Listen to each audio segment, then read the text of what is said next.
एक प्रश्न कल आया था।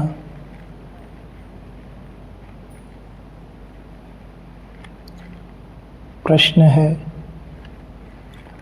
पुरुषार्थ क्या होता है और इस पुरुषार्थ की क्या उपयोगिता है हमारे जीवन में। ये क्या है पुरुषार्थ, इसे समझाने की कृपा करें।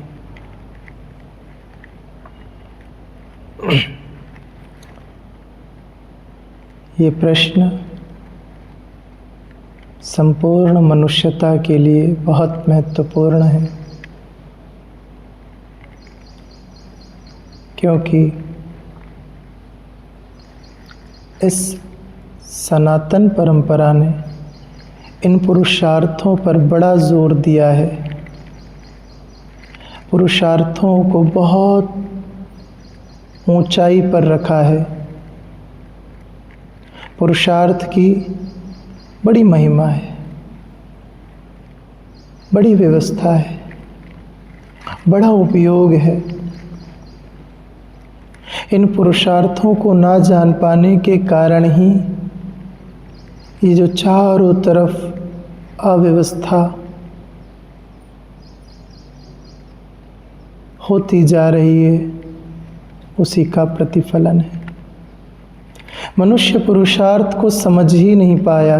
क्या है ये पुरुषार्थ?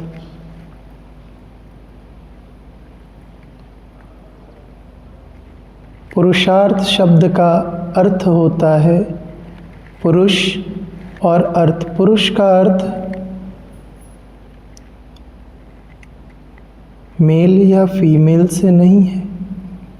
पुरुष शब्द का अर्थ होता है पुर, यानी कि नगर, आश, उस नगर में रहने वाला।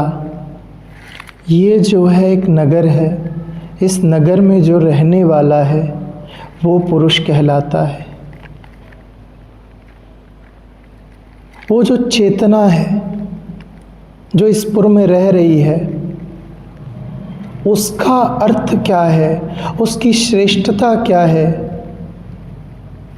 उसको जाना कैसे जाए, उस तक पहुंचा कैसे जाए, उसके होने की उपयोगिता क्या है, उसका होना क्या है, इसको जानना ही सच्चा पुरुषार्थ है। और इस पुरुषार्थ को ठीक से व्यक्त करने के लिए 4 स्तंभों का निर्माण किया गया था। और वो 4 स्तंभ थे धर्म, अर्थ, काम, मोक्ष। ये 4 स्तंभ थे जिनके आधार पर कोई भी चेतना अपने निज स्वरूप तक पहुंच सकती है, सारी यात्राएं करके। यहाँ की ऋषि परंपरा बड़ी श्रेष्ठ थी।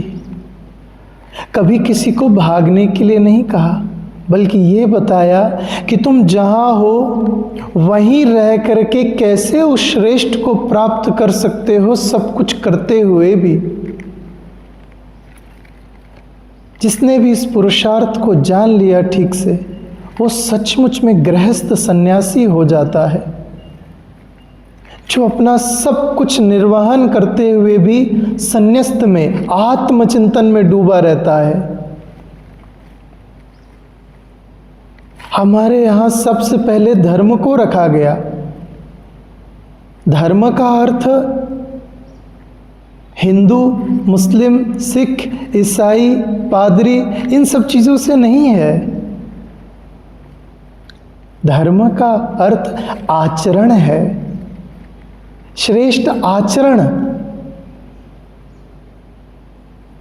श्रेष्ठ आचरण क्या होता है? जिसे धारण किया जा सके, जिससे हम बाहर के आचरण को शुद्ध करके भीतर के निज तत्व तक पहुंच सकें। और उस धर्म भीतर के तत्व तक पहुंचाने के लिए 10 गुण बताए गए हैं।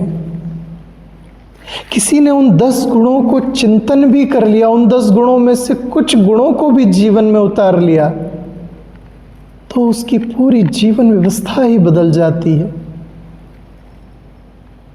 धृति, क्षमा, दम, अस्तेय, शौच, निग्रह, धी, विद्या, दशकम धर्म लक्षण, ऐसे 10 लक्षण बताए हैं।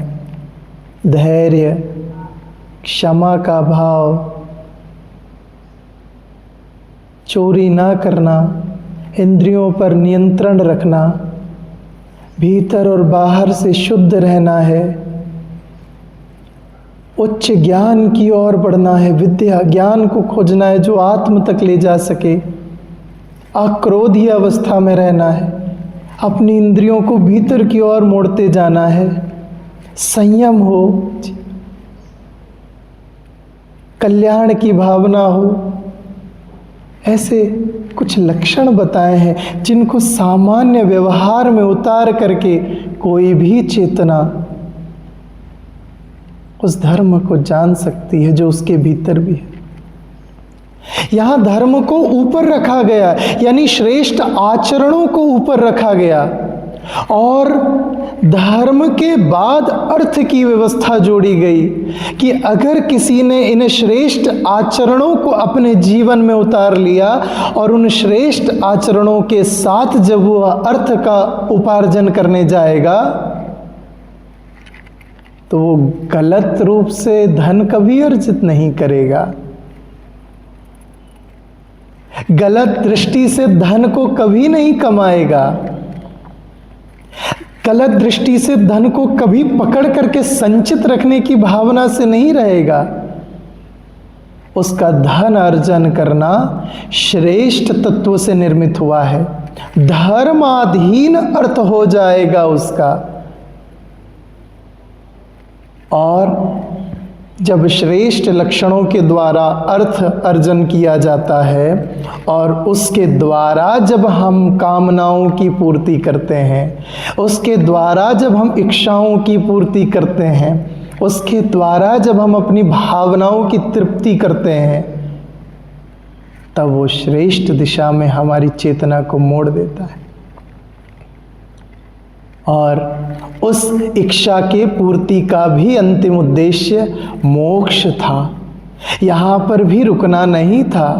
वासनाओं की तृप्ति एक स्तर हो सकता है, भावनाओं की तृप्ति एक स्तर हो सकती है, कामनाओं की पूर्ति एक स्तर हो सकता है, लेकिन इस कामना के पार भी जो है वो अंतिम उद्देश्य मोक्ष, वो जीवन का अंतिम लक्ष्य हुआ करता था। धर्म आधारित अर्थ, धर्म आधारित अर्थ के साथ कामनाओं की पूर्ति और धर्म आधारित अर्थ के अर्जन से कामनाओं की पूर्ति के साथ अंतिम उद्देश्य मोक्ष, ये पुरुषार्थ था। ऐसे 4 पुरुषार्थ थे, परंतु आज मनुष्यता इतनी चालाक है कि उसने धर्म को और मोक्ष को अपने से बहुत दूर भेज दिया है। अब उसके जीवन में मात्र 2 ही पुरुषार्थ बचे हैं, अर्थ और अर्थ के द्वारा काम। कामनाओं की पूर्ति के लिए अर्थार्जन करना और फिर जीवन भर रोते रहना। जब अर्थ का उद्देश्य मात्र काम हो जाए, जब धन का उद्देश्य मात्र स्वार्थ हो जाए, मनुष्य कितना भी धन अर्जित कर ले प्रसन्न नहीं हो सकता है, कितनी भी इच्छाओं की पूर्ति कर ले वो संतुष्ट नहीं हो सकता है। जिन जिन इच्छाओं की पूर्ति करने के लिए हम धन अर्जन कर रहे हैं, कभी गौर से देखना, जब वो इच्छा पूर्त होती है तुरंत उसके ऊपर दूसरी एक इच्छा प्रतीक्षा में खड़ी रहती है, और वो इच्छाएं अंतहीन है, कभी समाप्त ही नहीं। वो वासनाएं अंतहीन है, कभी समाप्त नहीं होती। और हम उस धन का अर्जन केवल और केवल उस वासना, उस इच्छा की पूर्ति तक ही सीमित कर देते। नहीं, हमारे यहाँ के ये ऋषि इतने मूर्ख नहीं थे जिन्होंने इन 4 स्तंभों को रखा और धर्म के साथ अर्थ को जोड़ा। वो चाहते तो ये भी कह सकते थे अर्थ काम धर्म मोक्ष, अर्थ अर्जन करो, कामनाओं की पूर्ति करो, फिर श्रेष्ठ आचरणों में आना और फिर मोक्ष। लेकिन नहीं, उन्होंने सबसे ऊपर धर्म को रखा। यदि आचरण, यदि तुम्हारे भीतर का अंतःकरण शुद्ध नहीं है और भीतर के अंतःकरण में अशुद्धि है तो तुम जितना भी अर्थ अर्जित कर लो, उससे तुम कल्याण नहीं कर पाओगे। अगर धन का उद्देश्य ही स्वार्थ है तो तुम कभी उससे शांति प्राप्त नहीं कर पाओगे, तुम उससे कभी सुखी नहीं हो पाओगे। इसीलिए धर्म को पहले रखा, श्रेष्ठ आचरण को पहले रखा। वहां से जब तुम्हारा धन अर्जन होगा और उसके बाद ऋषियों ने कामनाओं की पूर्ति के लिए बाधा नहीं डाली। उन खोजियों ने इच्छाओं को दबाने की बात नहीं करी। इच्छाओं को पूर्त करना है, क्योंकि अगर इच्छा बच गई तो मोक्ष तक जाना असंभव है।